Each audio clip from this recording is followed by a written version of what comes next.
In 2020, I experienced something I will never forget. At that time, my grandmother was seriously ill and had been admitted to the hospital. While I was staying there to take care of her, my boss called me.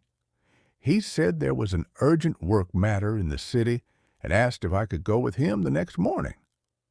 The next day, at 6 a.m., my boss and I left home and drove to the city. We arrived around 7 p.m.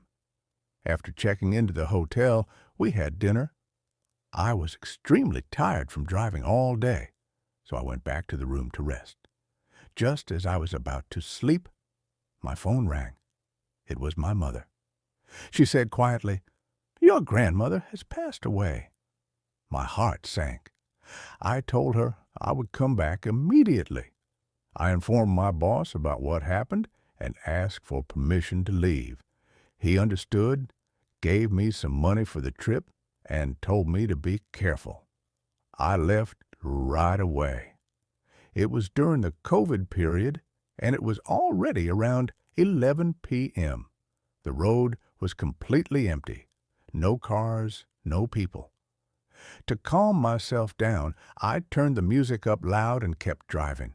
Then, in the middle of the road, I saw two people standing on the roadside. A woman around 40 years old, dressed in white, and a child about 10 years old.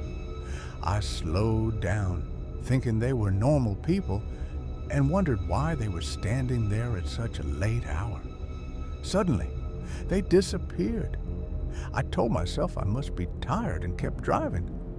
About 1 minute later, I saw them again, this time much closer to my car. When I looked carefully, I noticed blood on their heads. Before I could react, they vanished again. At that moment, I knew something was very wrong. I stepped on the accelerator, but not long after, I saw them again, this time standing in the middle of the road, signaling me to stop. I panicked and drove straight through them. They disappeared, but they weren't gone. They were sitting in the back seat of my car. I felt their presence. I turned my head slightly and saw them staring at me through the mirror.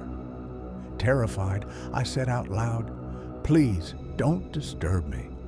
I have something important to do. Let me go." They didn't answer. They just kept staring. I was so scared I thought I would pass out, but I forced myself to stay focused and kept driving. After about 30 minutes, I reached a security checkpoint. I jumped out of the car as soon as I arrived. The guards asked what was wrong, but I was too shocked to answer. Then they looked into my car. Their legs began to shake.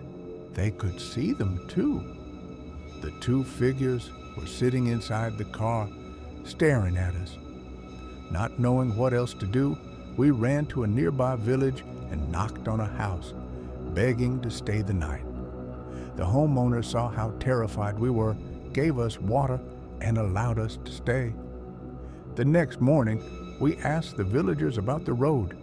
They told us that 2 years earlier, a family had died in a car accident on that exact road. The strangest part, the car involved in that accident was the same model as the one I was driving. I never drove that car again. I called a friend to help tow it, and only then did I finally make it home.